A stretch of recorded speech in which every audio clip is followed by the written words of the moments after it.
It's 1992. A man is waiting in line to enter the United States. He has a fake Swedish passport. His real name is Ahmed Ajaj.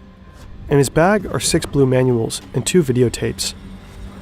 Meanwhile, another man is in the queue as well. He wears a 3-piece silk suit and carries a British passport, also fake. His real name is Ramzi Yousef. The two are accomplices. They have traveled all the way from Pakistan to New York to execute a sinister plan. The blue books include mixing formulas for explosives, and on the videotapes are instructional videos for building bombs. Together, they will launch a devastating attack on US soil. This is the often forgotten first attack on the Twin Towers.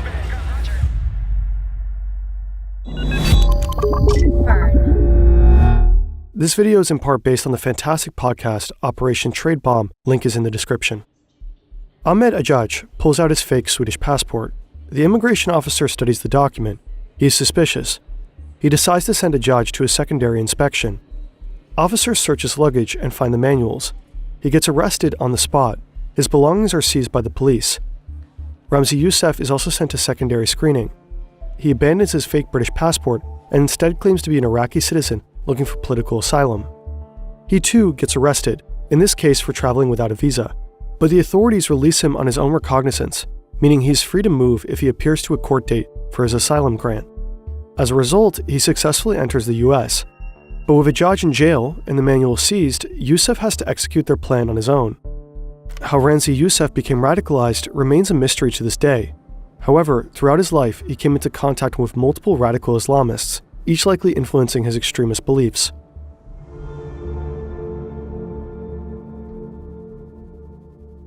In New York, he wastes no time and immediately starts preparing the attack. He needs to build a massive bomb. Through a middleman, Yousef exchanges information with Ajaj, who is still sitting in jail. A court has ordered the government to release Ajaj's belongings, including his blue books. It is not clear why authorities would release the plans to build bombs. It was likely a pretty drastic oversight. Yousef sends someone to collect the manuals for him. Now he needs accomplices. He will find them in Jersey. Yousef has a talent for manipulating people. He moves into a dormitory among members of the Islamic community. There he meets Mohammed Salame, an illegal immigrant from Palestine. Salame regularly attends a Jersey mosque known for preaching radical Islamist views. Around this mosque, Yousef recruits more people, all bound by a shared hatred towards America and its ally Israel. 3 new members, including a chemist, join his operation. Over the next few weeks, the group gathers the materials and chemicals needed to prepare the bomb. They keep everything hidden in a rented storage unit in Jersey. About 2 months after Yousef's arrival, the group rents a ground floor apartment. In this inconspicuous house, the group begins to assemble the device. The main ingredient is an explosive chemical called urea nitrate. Due to the toxic fumes, they wear surgical masks. The chemicals are very delicate. Over time, the wall paint changes from white to blue. The metal doorknobs start corroding. As detailed in the blue books, they add aluminum powder and other materials to increase the destructive power of the bomb. The apartment is a mess, but of course, you can't tell from the outside. Over months, no one realizes what these men are up to. No curious neighbors. Nobody. It's February 26, 1993. Their work is finally completed. Time for the next step. Carefully, the terrorists carry the parts piece by piece into a yellow van. Even the smallest mistake could cause a devastating explosion. An explosion they hope will cause the Twin Towers to collapse. We can only tackle sensitive topics such as this one thanks to our long-term partners. Brilliant is an incredible platform that helps you get smarter every day. There are thousands of interactive lessons in a variety of different fields like programming, science, and AI. Take the Manhattan skyline. Ever wondered how all those giant buildings were actually engineered? Brilliant science courses help you better understand the world around us and the technology that drives it. Interactive learning is an amazing way to learn new skills. With Brilliant's lessons, you can really deep dive into a topic without ever feeling overwhelmed. It's not only about memorizing, it's about honing your critical thinking skills through creative problem solving. If you want to try everything Brilliant has to offer for free for a full 30 days, check out brilliant.org/fern, click on the link in the description, or scan this QR code right here. Here across the Hudson River, they are standing over 400 meters tall, built from 200,000 tons of steel. They are the heart of the World Trade Center, a complex of 7 buildings in Lower Manhattan. When completed in 1971, they became the tallest structures in the world.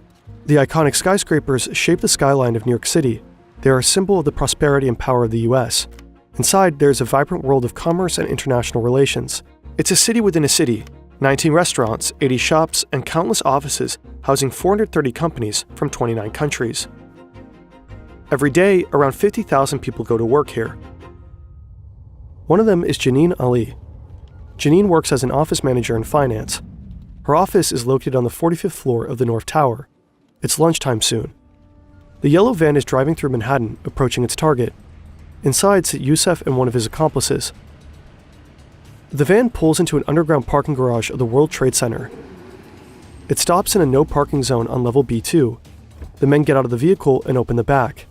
The rear compartment holds multiple large barrels, some cardboard boxes, and a long rope. One of the men lights the fuse. A few meters from the van, another car is waiting with another accomplice. Yousef and the other man jump inside. Just before the exit, a truck appears. The men get nervous. A few moments later, the truck finally moves. Tim Lang doesn't want to be here today, but he has to, for a 12:30 meeting on Wall Street. As he steps out of the vehicle and reaches for his jacket,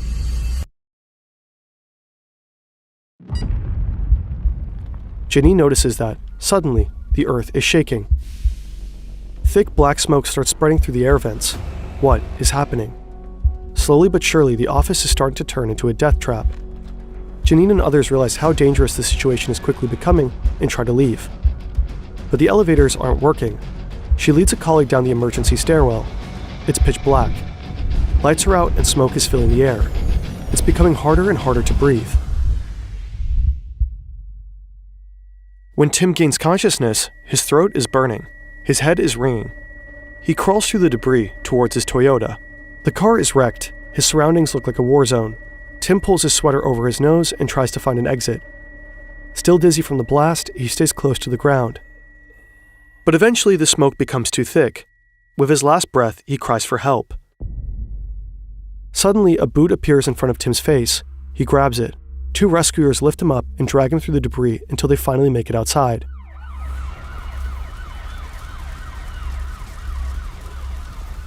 Janine and her colleagues slowly make it down the stairs. Together, they count each step out loud to keep themselves from panicking. Then finally, they too reach daylight. As Tim and Janine walk out on the streets, they see smoke, firefighters, and faces covered in soot. They don't know it yet, but they just survived an enormous terrorist attack in the middle of the city. An attack aimed at the heart of America. The armada of police officers and firefighters at the scene evacuate 50,000 people.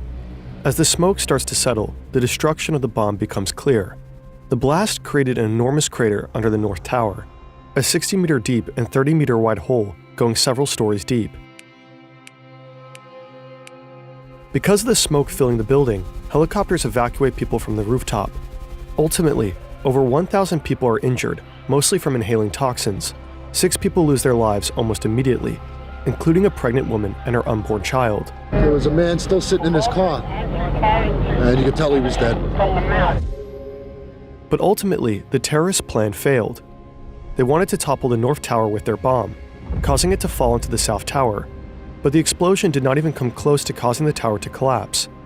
Yet, if the van had been parked closer to the concrete foundations, and the bomb had been even a lot larger, the terrorists might have succeeded. After the attack, Ramzi Yousef is standing across the Hudson River. He's looking at the skyline of New York and is disappointed. The towers are still standing. On the same day, he takes a flight to Pakistan, leaving his co-conspirators behind. Meanwhile, the hunt for the terrorists is on. FBI agents from all over the country fly in to help, and very soon they will make their first arrest.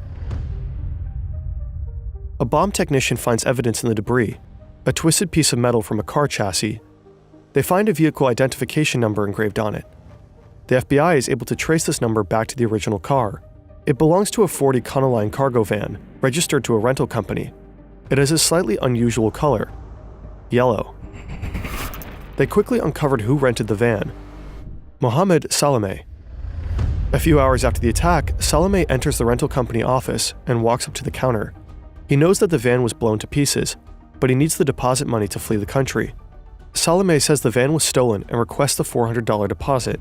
The employee tells him to file a report with the police and come back after that. A couple of days later, Salame actually returns and tries again. Only this time, the employee at the counter is an undercover FBI agent. Salome tries to persuade the employee to refund his deposit. He's nervous, but since the van is missing, he only gets back half. In desperate need of money, Salome takes the $200 and leaves. Just outside the door, an armada of FBI agents and police officers are waiting for him. But Salome is just one guy, and the rest of the group is still out there. On February 27th, the day after the bombing, the New York Times receives a letter. "We are the 5th Battalion in the Liberation Army. Declare our responsibility for the explosion on the mentioned building." The letter contains multiple demands to the US. All aid to Israel and any interference in the Middle East should be stopped. The terrorists set an ultimatum. If our demands are not met, all of our functional groups in the army will continue to execute our missions against the military and civilian targets in and out of the United States. After Salome's arrest, the FBI searches his apartment and finds evidence that links him to the other conspirators. Ultimately, Salome's stupidity pulls the thread that uncovers the entire plot. Ahmadinejad finishes his sentence for passport fraud and is released from prison, but on March 9th, he is arrested again. The next day, a SWAT team raids the apartment of another member of the group, the chemist responsible for mixing the explosives. A third terrorist manages to escape to his hometown in Egypt, but local agents manage to capture him. After he confesses participation in the attack, he is extradited to the US, where he is taken into custody. All 4 co-conspirators are found guilty. They are sentenced to 240 years in prison. But one man is still missing, the mastermind behind the attack. In the summer of 1994, Yousef travels to the Philippines under a new name. This is the start of the so-called Bojinka plot. Bombs are to be placed aboard 12 planes bound to the US. The plan is being funded by supposed allies of the notorious Osama bin Laden. Global terrorism is reaching a new dimension. Yousef's plan is set to work in 2 stages. His conspirators board the chosen flight, plant the bombs underneath their seats, and get out at the first leg of the trip. A timer will detonate the bombs during the second flight. To ensure the airline bombs function as intended, Yousef assembles small explosives and conducts a series of test attacks. One bomb detonates in a movie theater in Manila, injuring several people. Another is planted underneath the passenger seat of an airplane. It explodes en route to Japan, killing a Japanese man. Yousef, on a relentless killing spree, plans to also assassinate Pope John Paul II during a scheduled visit to Manila. In January 1995, just 2 weeks before the group wanted to execute the Bojinka plot, something goes wrong while building one of the bombs. Concerned neighbors call the fire department. The police searches the apartment and uncovers stunning evidence: blueprints for the airline bombing plot and the plans for the assassination of the Pope. Evidence included a Bible, crucifixes, and priest clothing, all part of a disguise to be worn by a suicide bomber. Ultimately, Yousef's plans fail. Yet, he manages to escape, again, this time to Pakistan. About 1 month later, a student he had attempted to recruit betrays him to the authorities in Islamabad. Ramzi Yousef is captured at last. Federal agents transport him back to the US. In January 1998, he is sentenced to life in prison, plus an additional 240 years. In March 1993, the South Tower reopens, followed by the North Tower 2 weeks later. Janine Ali, Tim Lang, and thousands of others go on with their lives and return to work in the World Trade Center. While Ramzi Yousef spends his days in a prison cell, his uncle Khalid Sheikh Mohammed is involved in planning a different attack.